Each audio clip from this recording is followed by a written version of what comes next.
Welcome to Accountants Law Pod, where accounting professionals and law firms converge. Hosted by Linda Artisani, Sarah Prevost, and Stephen Libhart. Hello, everybody, and welcome back to our podcast. Hi, Linda and Sarah. I've missed you this last week. I didn't get to come. I didn't get to come to Law Lab on Friday, and I was having withdrawals. I was like, where are my girls? Well, we missed you. You missed a good one. Yeah, and it was good. It was. But you can I'll watch thing, yeah. Yeah, I'll watch the recording. And we were all just talking about we're recording in the fall, so it's like really cold here in Denver this morning. And our guest, Danielle Hendon with Four Corners CFO, welcome down in the Houston area where it's nice and warm. And she even looks sunshiny this morning. It does. Looking good. I think I knew the memo. I got my glasses to match your hair. I love it. There we go. There we go. Danielle, we're so excited that you're here with us today. We're going to be talking about when your law firm needs a CFO and this, to help scale profitability. And I think a lot of law firms get mixed up on what a CFO is or a fractional CFO. And they're like, well, why do I need that? Don't they just do my bookkeeping? So, what do you say to that, Danielle? So we actually at Four Corners, we don't do bookkeeping or taxes. So the CFO work is, I like to think of it as the icing on the cake. It is a little bit extra on top of your traditional bookkeeping and tax prep. So do you find that when you're trying to explain that to law firms and you're working with their bookkeeper, do you ever find that you kind of have to realign the bookkeeper to get the information that you need? Almost always, but not in a bad way. Everybody has their own preferences and formats, and different bookkeepers do things different ways. I will give one of my favorite examples of something that we usually reorganize unless the bookkeeper is really, really good with clearing accounts. A lot of people will tell you that your billable expense income and the related billable expenses, your client costs, should sit on your balance sheet. Technically, that's true. Most bookkeepers are not clearing it the way that they should, and then the client loses that perspective of what that income and expense is and the fact that they should net out. That is such a good point. We see that all the time, and we talk about it in a lot of the groups that we're in. It's like, the costs receivable are sitting over there on the balance sheet and they kind of get ignored, and that fear that so many law firms have about what is the balance sheet and where's my money and all those things. But you're right. You've got to stay on top of it and you've got to balance it against the billing system. Yep. When payments come in, you've got to clear it out. And in many cases, if it's an uncollectible cost receivable, that's got to be accounted for separately as well. Yep. So with a lot of bookkeepers and clients, when we first start out, we actually have them move it over to the P&L. We confirm with the tax person that it's not going to give them a headache, but we have them move it over to the P&L so that the client can see what that income is and what that expense is and know that the law firm knows it's supposed to offset. It's funny. My mentor in this industry way back, I started working with law firms in 2004. He was a CPA, an attorney, and an enrolled agent. That's with the a lot IRS. of letters. That's a lot of letters. And he insisted on cost receivables being as an expense on the P&L. Now, and he and I argued about it until the cows came home, but he always won. So I was just going to ask, like it on the balance sheet. If you're going to put it on the P&L, and I'm just thinking of a personal injury attorney who holds those expenses and then doesn't win for 3 or 4 years, how do you account for it? Because we've seen it where they have it on the P&L, and then if you, at the end of the year, you look at the two numbers, one could be way up here and the other one could be way over here. And what do you do there? Because it's not giving the true picture of how the firm is doing. So what do you end up doing? Do you do an adjusting entry and then reverse it?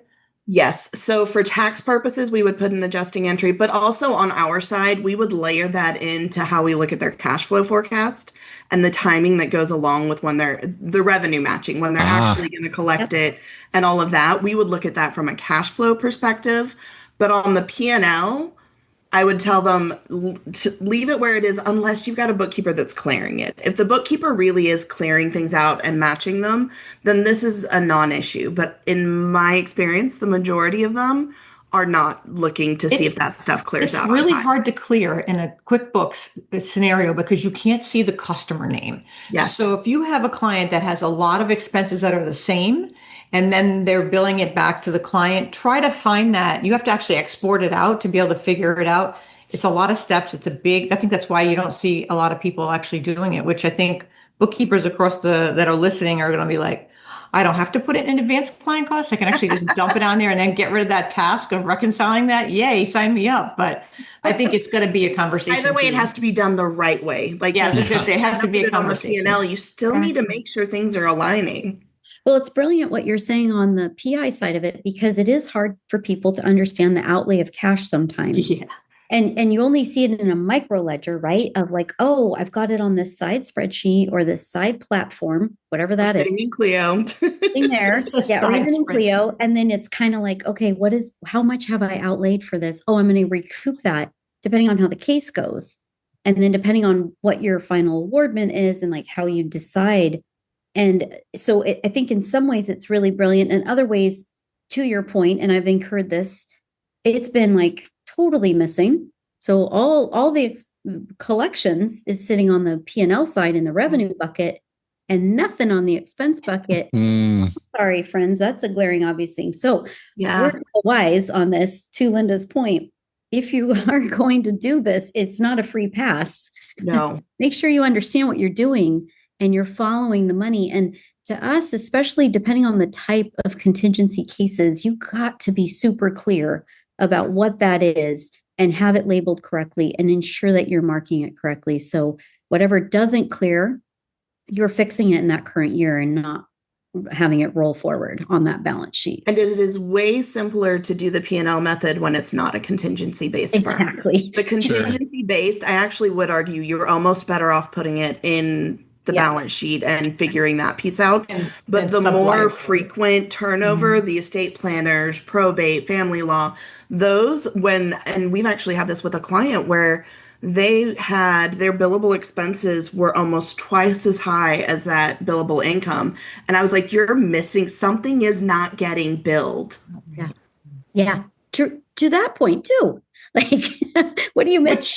With the PI, you could actually, with personal injury, you could actually put it in the balance sheet and sub it down so that you've got that picture to get to zero.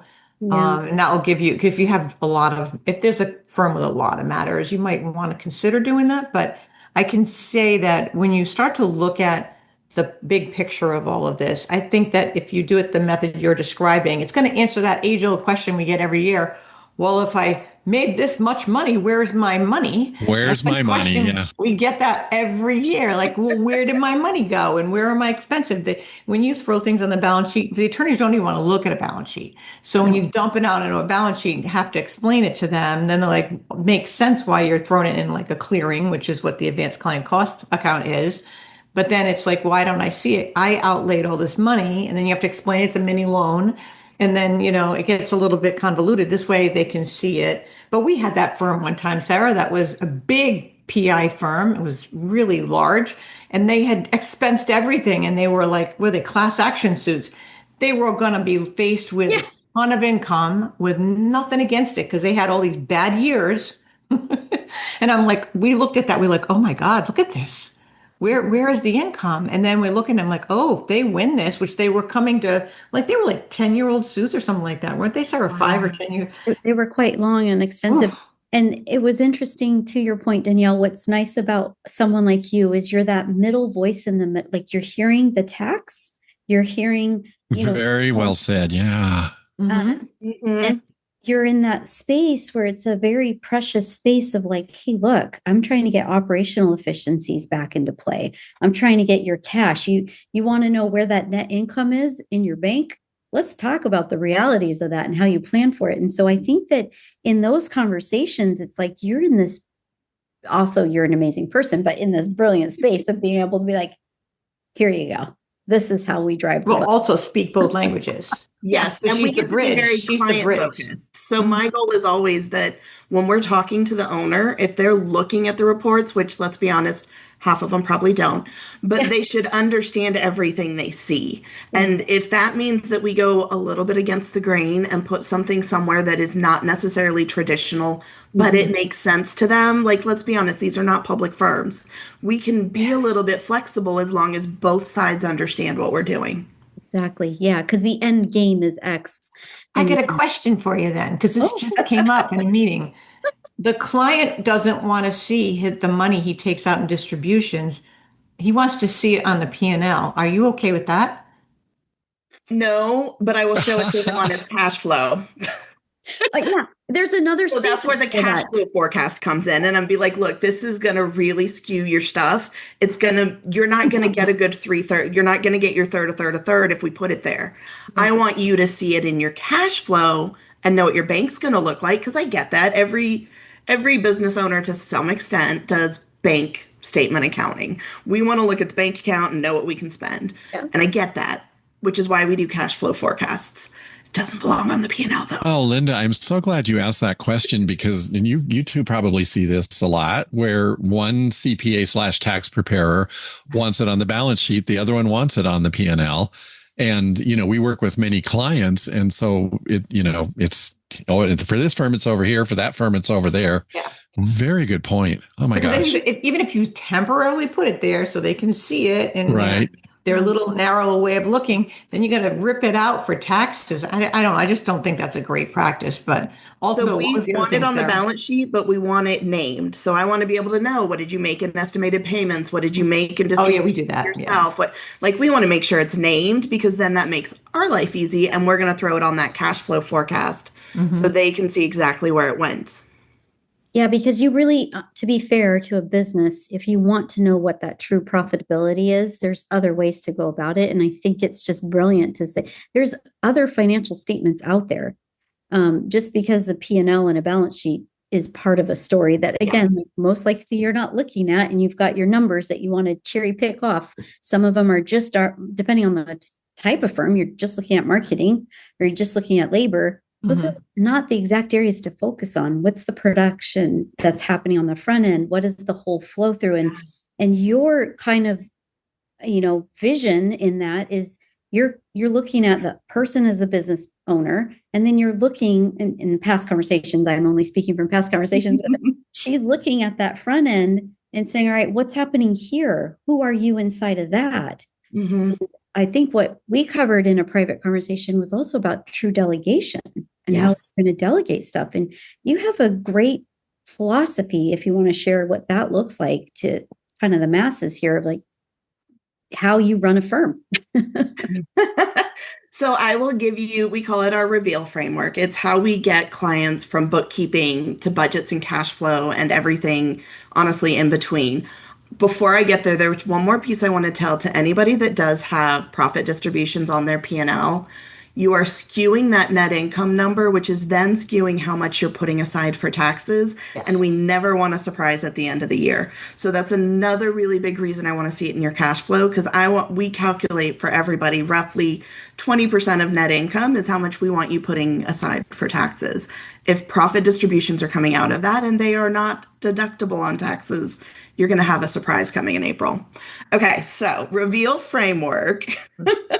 We start with the balance sheet, because anybody who knows accounting or has heard anyone talk about it knows we can't touch your P&L with a 10-foot pole if your balance sheet doesn't make sense. So we want to make sure that whoever we're working with on that bookkeeping side really understands what they are doing, but also that the client understands what that balance sheet means in terms of sustainability and liquidity. And one of my favorite things to talk about when it comes to the balance sheet is different people have different risk appetites for debt. Some people are very debt averse and on the Dave Ramsey bandwagon of things. And some people are like, give me all the debt in the world. And I can sit and tell you that you need to go get a line of credit, or we need to pay off your credit cards, or whatever the situation is. But if we don't have a conversation about how you feel about debt, then you're not going to actually take action on any of those items. So we go through the balance sheet. We do a high-level benchmark. You heard me mention the third, a third, a third. I'm sure you've all heard of it if you're running a law firm. We want to see where you land in that. How much of it's owner's comp? How much of it's going to your people? Where's the money going? And we'll go over some high-level benchmarks. Once we do that, we jump over to revenue. And I am a big believer in what we call capacity-based revenue budgeting. So we want to know who's on your team, how much are they supposed to be working, and if they had an hourly billable rate, what is that? I don't care if you're contingency. I don't care if you're flat fee. I want to know what that hourly would be because you should be getting exponential benefits on your contingency and your flat fee above and beyond that hourly. So we're going to look at your team through that lens and figure out what are your different revenue streams, first of all, because you have more than legal services. And if that is the only line on your P&L, we're going to talk with your bookkeeper and update it. I want to know what those revenue streams are, and we want to figure out what those profit margins are. We want to know what it costs to get the work done, and that cost lies in your people. And if you're a smaller firm, part of that cost lies with you. So what does that look like? What are your profit margins? Then part 3 is jumping into all of your operating expenses. And I know that sounds overwhelming when I say it that way, but we are going to look at everything below that profit line and put it in 3 easy buckets. The first one is required costs. I don't know a business that runs without cell phone and internet today. The second one is what I like to call personal perks. My favorite example to give is that my kids are on payroll. They don't add an ounce of value to my business, but they are a personal perk that is tax deductible. Another option for personal perks might be the pro bono work that you do or the passion projects that you take on. Then everything else, if it's not required and it's not a personal perk, goes into the investments category. It is an investment in your business, and every single investment should return time, money, or both back to the business. Amen. Beautiful. Isn't it a lovely framework to think of? I mean, it's a lot. It is high level. And then I think of it in kind of elevator levels, like 1, 2, you can just go on.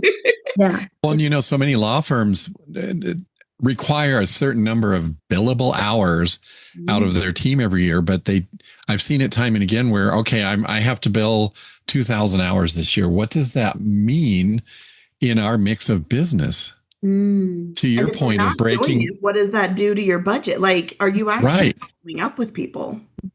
And I've even had, I will call it the eat what you kill firms, where everybody comes on at a certain percentage, and we go through that same exercise with revenue, and they're like, well, I don't know how many hours. And I'm like, but your overhead stays the same. And when I say overhead for everyone listening, that's that operating expense piece. Regardless of how many hours all of those additional partners in that eat what you kill model are doing, you've still got to pay the bills. You've got to keep the lights on. You've got to pay the accounting team. You've got to pay the associates that are on payroll. You've got to pay the pay. There's a whole list of things that still have to be paid. There has to be some level of expectation for those other partners on the team for them to then get their percentage, or you're going to throw off this whole third model, and it's going to get really skewed really fast. Well, looking at labor cost, that's another one. What does that mean in our firm? Let's pretend like we're in a firm that's got all kinds of different services they provide, and what does the labor cost mean? Well, it can't be a big picture. You've really got to fine tune it and break it down. I've used this example with Linda and Sarah before. I worked in a law firm that had 52 attorneys, and we KPI'd clear down to the square inch that they took up sitting in their cubes in the big pit and what it meant. And you know what? When we finally broke it down to the nitty gritty, we were able to come up with labor costs by departments, by everything. I mean, it was just one of my amazing. favorite exercises is that we call it a cost per person, because it helps us when we get to budgeting, which by the way comes after the expense piece. But when we get to budgeting, it helps us to be like, oh, they brought on a new person. We're going to ramp up over 3 months, and this is the cost that we need to add to the budget. But it also helps you stay within that 3/3 model. And are we where we want to be? And I wonder how many people listening to this podcast are going to be sitting back, especially if they're attorneys, and they're sitting back like, I don't think about any of these things. I just put my head down. I go to the court. I come back. I just work. And I never stop and think about these items that will help me run more efficiently and then help me get more profitability and track where I'm going. I think a lot of them don't do the tracking part. It's so easy to get so dialed into your work that you don't think about it. And, and then the thing is, if they go to sign up with you, they need to dedicate time, right? It's just like anything else. I want to lose weight. I'm going to calorie count. it takes time. You got to dedicate yourself to So it takes time to turn a ship. Our minimum sign up is 6 months for onboarding and getting through that 6-part framework. But I will say we know attorneys very well, and I know how billable and profitable your time is, which is why at Four Corners we've built it to where we do all the doing so that we can just meet with that attorney for 1 hour a month. And then, yes, you do need to be able to delegate to your team and have some of those management conversations about tracking time. I get it. I'm a CPA. I hated tracking time. We all hate it, but it is absolutely critical when you run a firm. Yeah. It's those insights. It's a data-driven insights that you're helping kind of bring to the forefront without them having, it's not that much of a lift per se. I mean, it's eye-opening too. When you first get that report, it's, I think we had one client and they gave a report card and he was like, I better not get a D. I don't want to get a D, and he was nervous and they went through everything. And then I think he felt better after that, but I have a feeling he kind of worried about what his grade was going to be in the initial going through everything. But I think that sometimes it's good to find, it's good to have somebody from the outside look at it that's not inside the whole scheme of everything. I mean, and to have them, even like what Sarah and I do, we're redoing our practice management tool, and we're trying to all get to that point. We're trying to be more efficient. We're trying to incorporate more, automation into our firm, but also cognizant of we have a high level of service. We sell a high level of service. We want that high touch point, which Sarah's like, I never should have taken her to the Four Seasons because now she's got this new level of, I'm like, you've not been to one. And she's like, oh my God. And what does she walk out thinking about? Not about how great the Four Seasons was, although that was part of it. It was like, we got to be the Four Seasons of accounting. And I'm like, okay, Sarah. Well, it's just that touch. It's that high touch. And I think honestly, we're all of us here are business owners. We know what it feels like. We know, just like our clients, it's that spidey sense, that gut sense. And I think what the nice thing is finding a partnership. Like if you're in the bookkeeping space and you get to this level and the client, you can just feel it. The client is already asking for more, not in the sense of asking for more. They're just starting to really, the wheels are turning. You see and you're like, well, I need a partner in this. And you want somebody who can partner up with you to help you relay what this information is and be that conduit. There's so many times where we've got our head down, to Linda's point, and Steve, you're the same way. And you bob up and you want to look ahead, but you have to maintain what's happening in order for this whole machine to keep going. And the fine tuning and the tweaking, another set of eyes like yourselves inside the conversation for strategic planning and financial outlay, or maybe they don't want that, but they needed confirmation of where they sit as a firm. Am I doing okay with where I'm at today? Do I need to grow? Some people don't want to grow. They just want to sustain. And that's okay too. One of my longest standing clients has been with me almost 5 years. No, 5 years now. And she literally started off with, I just don't want to go backwards. I want to be able to stay where I am and keep things going, which is wild, but I love it. It also reminds me, I'm a swim mom, so a lot of things remind me of my kids and their swimming. And when we take my daughter to her private coaching, they always tell her it's about your distance per stroke. You could thrash in the water and work as hard as you can go, and you're actually going to move slower and go less far than if you focus on that distance per stroke. And I think as business owners, we get so busy that we're just thrashing. We're doing and doing and doing and doing and doing. But when you bring in an outside person with that strategy, you get that distance and that easier way of doing things. I love that. Okay, so I have a question for you. This is a big question that we tend to find business owners don't think about, but have this fear. There's two parts to this. There's the fear of cash. How much cash should I have, or over draining it too much, right? And then that time of year, so I'm going to throw this out here, and I think that we don't talk about this enough, the strategic spending. I love the way you phrased that. Yeah. Two parts, but cash and then that, because obviously fourth quarter, that's where we're going to get slammed hard with these questions. So What do you think? So with cash, I'm going to actually throw it back to the part where I talked about the balance sheet and the debt averse or not. Okay. I believe every single firm should have a line of credit. Get it before you need it.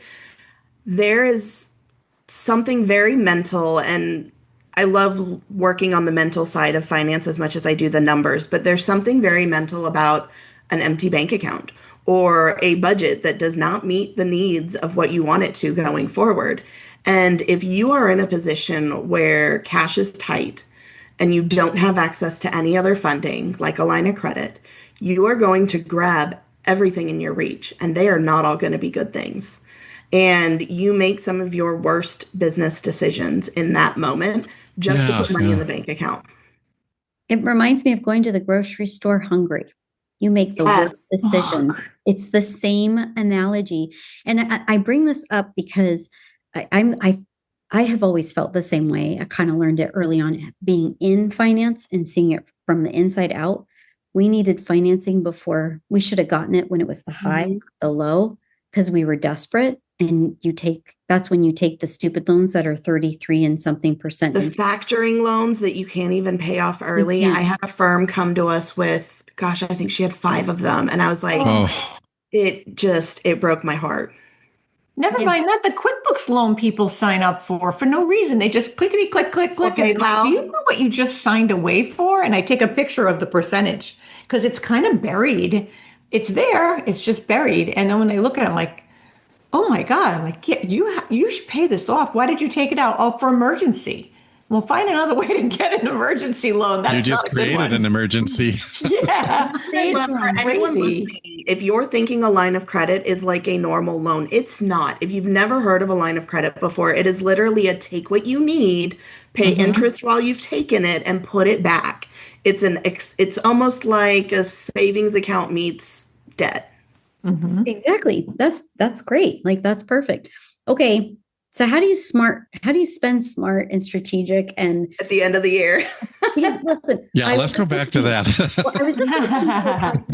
And I love this podcast, and it was so smart in the sense of like, hey, we have all these books about investing and how to be smart. But how do you be smart about spending? Because spending is a personal thing too. Yep. Even if it's in your business, it's a reflection of you in some ways. So I'm going to go back to what we said about investments. You should not, first of all, you should not be spending money at the end of the year just to save on taxes. You're only saving, I think I said earlier, about 20% of what that actual dollar is. It is okay to be profitable and pay the government, because that's what happens when you're profitable. And we're going to save up for it over the year. So it's attorneys have so much trouble with that. Yeah. It's okay to pay the government. We will minimize it. We will do everything I can. And while I don't do taxes, I know just enough to ask the right questions. And we will ask about kids on payroll. And we will ask about the really crazy golf rental house rule and all the things that you can run through your business. But we will not go spend a whole bunch of money just to get 20% off in taxes. What I love to see people do, depending on where your business is, if you are having a phenomenal year, and let's say next year, you're going to see a little dip, the trend has been down towards the end of the year, you're not expecting maybe quite as great a year next year, which I hope isn't the case. But if it is, now is the time to do some of those prepayments. Take it off of next year's books and put it onto this year's books, and you won't pay as much taxes this year. That being said, if you do a bunch of prepayments and then you do kick it out of the water next year, you're going to have even more money at the end of the year. Yeah. But that is one that prepayments I love. If you talk to your vendors, especially software, you can usually go do like a year at a time, or I want to say even malpractice, you can do some of your prepayments there. There are ways you can prepay and even get deals for doing so. You can get deals. Yep. So I love prepayments. I also love, like I said, maximizing the tax deductible things that are a benefit to you personally.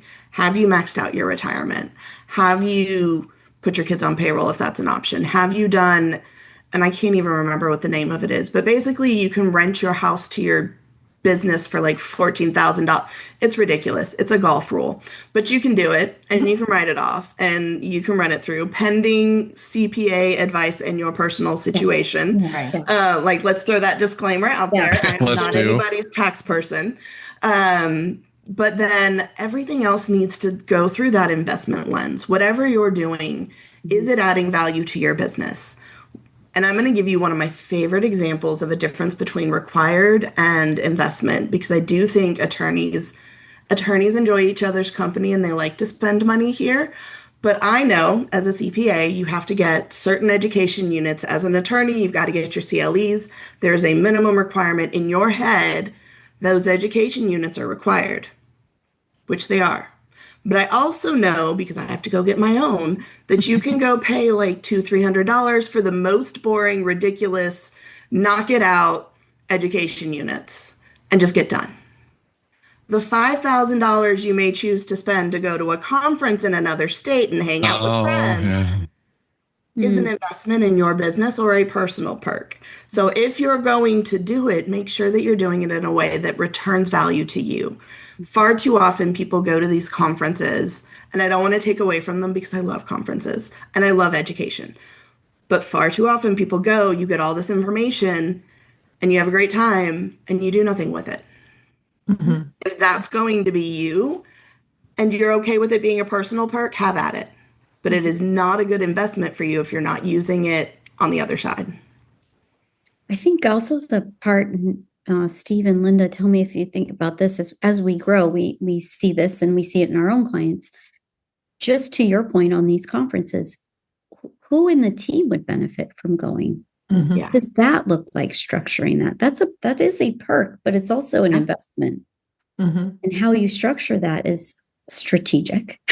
Well, and that's a great point, Sarah, because if you've already maxed out, let's say, your personal retirement stuff, you've got the conferences, there is so much you can do for your team that may benefit you. And that is an investment. And it usually is a pretty good return on investment, depending on how you're doing it, to keep your team and to keep everybody happy and to keep everybody engaged. There are exponential returns in not having to look for more people, because I can tell you so many of our law firms, especially in the family and estate planning space, are struggling to find good people. Mm-hmm. Keeping your team happy, if you've got a good team, is more than worth that investment at the end of the year, whether it's bonuses, or maybe it's putting into retirement for them, or maybe it's looking into compensation for next year and preempting some of that. Whatever that looks like for you, your team is a great place for investment at the end of the year. True. Yeah. Better to do like a conference. Look, we're going to one next week. To CleoCon, we're bringing the entire team. Yeah. It's an opportunity for us to bring everybody together, because we all work pretty much remotely. Some of us do get to see each other, but not all of us. So get them all together, but also to get them out of the headspace of work, because they're there to learn and to be there just so we're together as a family, basically. And then we're also there to learn and grow as a group and work together on things. There's so much benefit when we found our first team retreat to sit next to each other at a big long countertop and work together. Mm-hmm. I love when those ideas bubble up from the bottom, because and to hear a lot of times there's always that quiet team member that doesn't say a whole heck of a lot. They're not really an extrovert. And then you get them out on a retreat and they end up there's ideas that we didn't think of that they'll come to us and they'll say, I do this every week, and I think you could do it this way and it might be better. What do you think? And, they might not do that in a meeting or a team meeting, but they might do it one-on-one if we're sitting at the end of a countertop together working on something. So I think we're at that conference listening to somebody and they're like, oh, what if we did X, Y, and Z? Yeah. And especially with AI and all the stuff that's changing, coming out, it's good to get them to a place where they're going to learn a little bit of something, have fun, but also learn. And I think that's, a good thing. Absolutely. Well, Steve, in the world of fractional CFO planning and all these things that you can think about and your KPIs, what do you feel like if you were partnering up, let's say with Danielle and a client of yours, what do you feel like you would want to start with first? I know she has her framework, but where would you like to go in your mind? Well, every firm is so different. I mean, I've been sitting here thinking, okay, this firm could do this firm could start there, that sort of thing. So that's a tough one to answer, is where I would start first, but definitely in the way that the financial reports are laid out and explaining.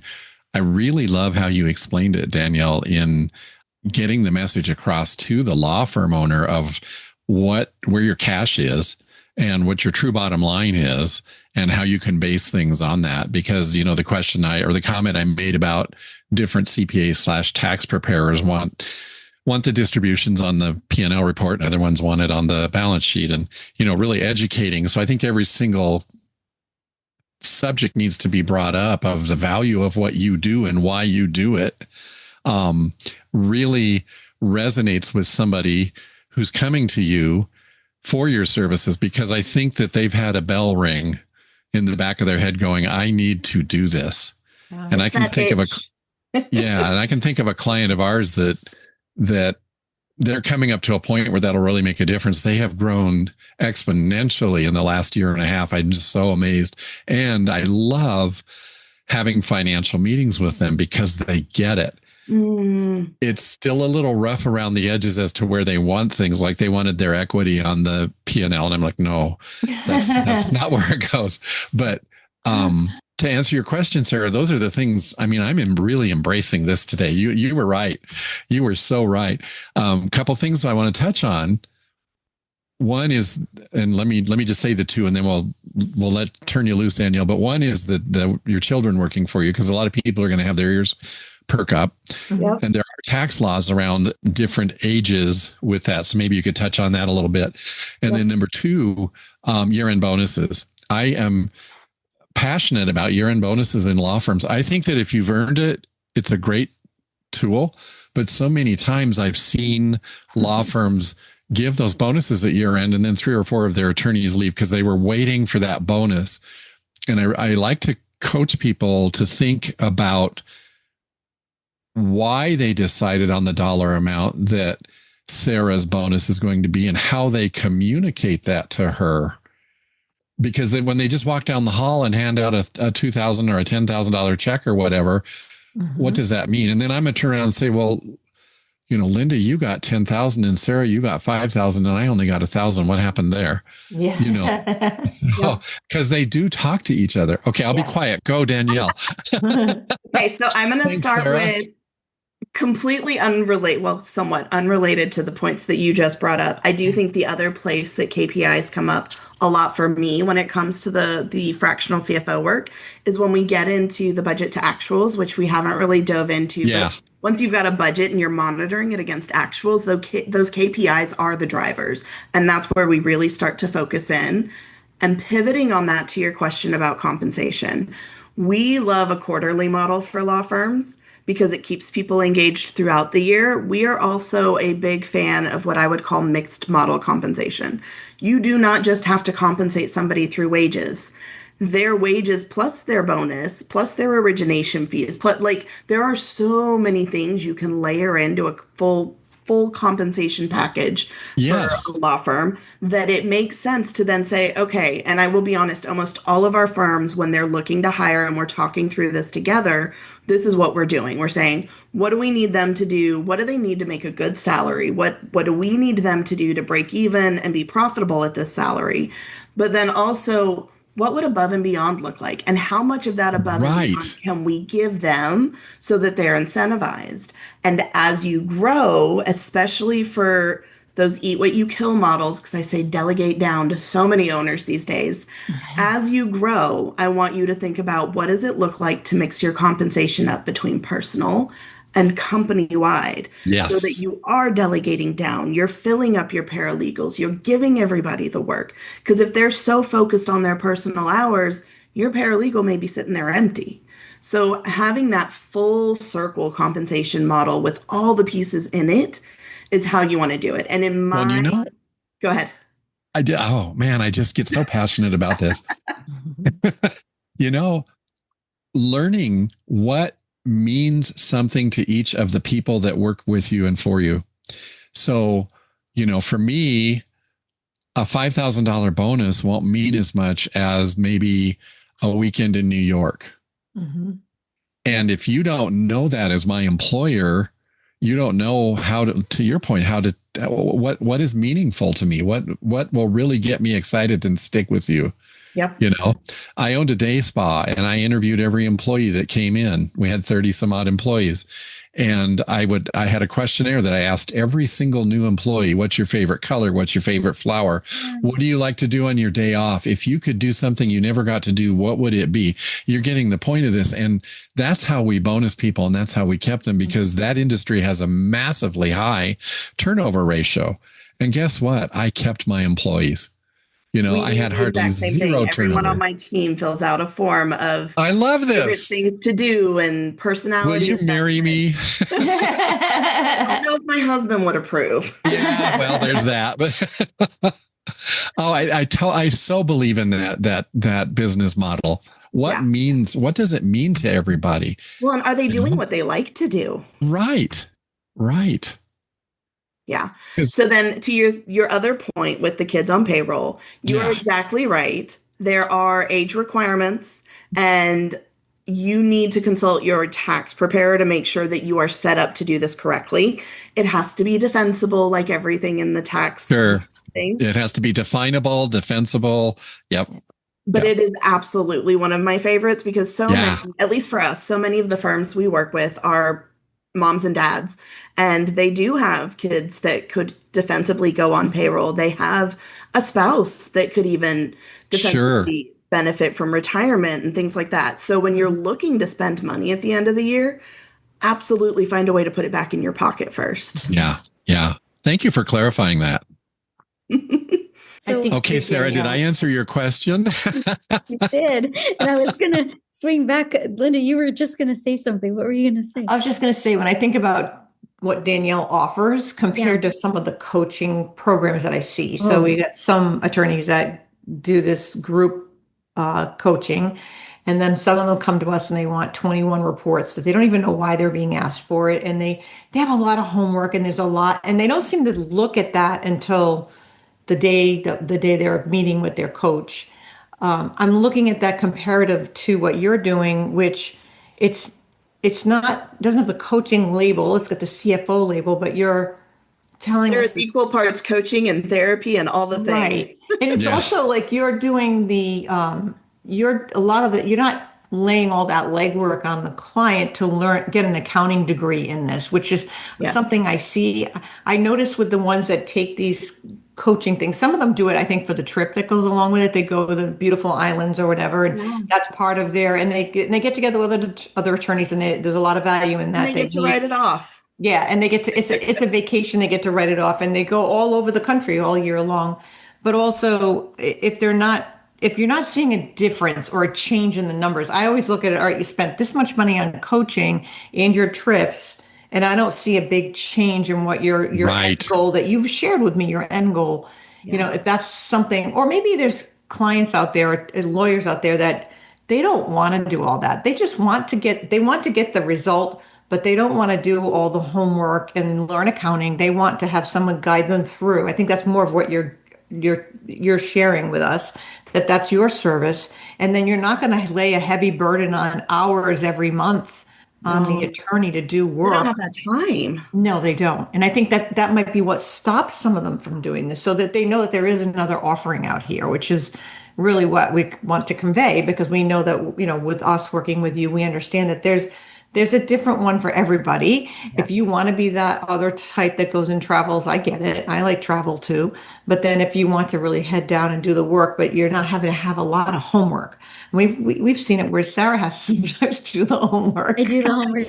She does the homework because the person, they don't have time to do the homework. What's interesting too, Danielle, and in fairness to what Linda's talking about, I know exactly what you're talking about. Sometimes it hurts me to see that you're digging into your line of credit and your credit cards for the expense of this so-called program or whatever it is that you're doing. And they're not getting better. I do not see the needle moving. I see you with the same lack of delegation, the same overhead factor issues, the same burnout, the same kind of testiness when you're getting on with us. It's like, hey, I'm interpreting your information. I'm not here to solve every single problem that you have chosen not to do. Yeah. You That got to breaks be my right heart. for it, right? And yeah, it does. It breaks your heart when you see it. And We literally, I'm going to say this with a grain of salt. There are a handful of our clients that pay us on credit card, but when we send our bill, it's not even an option. Because if you have to pay me on credit card, I'm not doing my job. Like, we need to be doing something better. So we don't even, unless we've talked about it and there's something going on, like digging ourselves out of some factoring loans, or something that needs that help. The whole point of having a fractional CFO or a coach for that matter is that you're seeing that return on investment. And while I will say it's not always that your revenue or your profit or your take home goes up, sometimes it's that your hours and your peace of mind and like sometimes it's on the other side and it's it's more qualitative, less quantitative. But at the end of the day, and I'll be the first to tell somebody if I don't know something, I've actually told one of our clients we need to go find a marketing coach because that, like, I don't know how to tell you to sell a firm. I know how to tell you to do a whole lot of other things in it, though. Do you ever have a newbie attorney come to you and you're like, oh boy, let's start from ground zero and go, and you have success stories with that? Yes and no. So when they're starting from ground zero, again, because I'm just so cost conscious with everybody, and I want to make sure they get that return on investment, a new attorney usually has more time than they have money. Right. So we will do a set of strategy calls where we coach them through these processes rather than us doing the doing and charging exponentially more for that. And we'll get them in the right mindset and the right habits and the right tools so that when they do grow to that point, because let's be honest, we all know nobody wants to be in their own numbers. When they get to that point, they can hand it off and be free of it, but they've gotten themselves there in a way that makes sense. I see so many new law firms start out with this massive amount of advertising and marketing expense and get frustrated with it right away. And you try to coach them with ways to measure what their ROI is on the different vendors they're spending. Oh, it's hard. It is. It is. And I have found when a law firm is putting significant amounts of money into it, they are often very attached to it as well. It feels like the only way they can get those clients. Bingo. So how do you coach them on that? How do you turn that around? We go back to that 3/3. I want to see if you're spending this much, is it really getting you more in revenue? And if it is, like, I'm not going to complain if you're bringing in $1 million and you spent $20,000 a month on marketing. If we're going to lean up what we can so we can improve profit margins. But if they're really getting that return, and I would also say I want them talking to an actual marketing person and getting results that make sense. I am not that, but I want to make sure they have it. And then just like I said, making sure that they're still fitting in with their goals and their model moving forward. Yeah, don't just throw money at it. Really, it's what gets measured gets done, and what. Oh, yeah. A lot of them do that though. They throw money at it and they don't track it. They don't even know when you ask them, like, how do you know where that lead came from? Are you tracking that? Right. Yep. Nope. Or how many consults do you convert into? Yeah, how many turn into clients? Yeah. So that type of stuff. And then my other thing I will say, and this applies to any outsourcing that you're doing, whether it's marketing or bookkeeping or taxes, when you start asking questions, you will be amazed if you do not have the best of people, how quick they start doing more things. We brought on a client recently and their bookkeeper was not doing the best job. And when we did start asking for why was this here and why hasn't this cleared and what's going, this giant email and then like email after email after email for like 2 weeks straight because somebody was finally looking at it. The multi-thread emails. I love it. Very deep. You know what I'm thinking about as we're kind of like wrapping through this whole thing? I'm thinking in my mind, Danielle must run her house very much in her thirds. The children have this. And I say it in the most lovingly way and because fast. I feel like it's kind of what you're talking about manifests both ways. Yep. You are in your personal life is your business life and vice versa. And we have clients that don't understand the difference sometimes. And I'm like, no, let's get real here. Yep.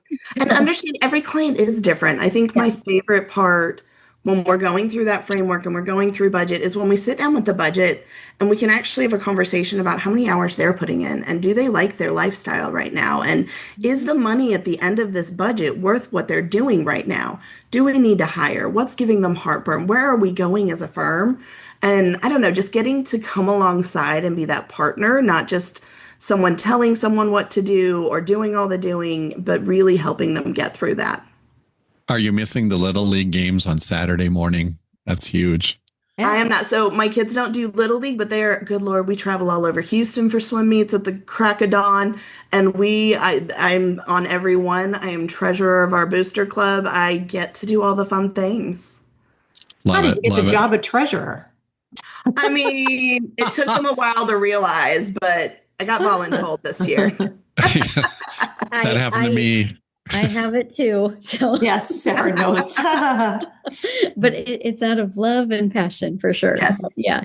Well, this is a great Danielle, we can't thank you enough for all this information today. Oh my gosh, where have you been? Mm-hmm. I mean, this is awesome. And thank you so much. I think Tiara will be mentioning where we can find you. Mm-hmm. If you enjoyed today's episode, be sure to like, share, and leave a review to help other listeners find the show. And be sure to subscribe on YouTube or wherever you get your favorite podcasts so you never miss a beat. Do you have a question or a topic you'd love us to tackle? Drop us a line at info@accountantslawpod.com or send us a message through our website, accountantslawpod.com. And you don't have to go it alone. Join our weekly Accountants Law Lab mastermind sessions at accountantslawlab.com and connect with a community of accounting professionals just like you. And if you want to learn more about Four Corners CFO, follow the link in the show notes below. I think you need to have golden nuggets next to those because there's a this one. Yeah. I'm going to find out when this particular episode is going to launch, and Danielle, your phone's going to start ringing. I am so excited. Thank you guys so much for having me on this. I love the collaboration that we're building. It's just, I don't know, like-minded people doing like-minded things is a lot of fun. It is. And you get energy from it. I love it. Yeah. Thank you. See you all Thanks, next everybody. week. Thank you. Bye-bye. Bye, guys.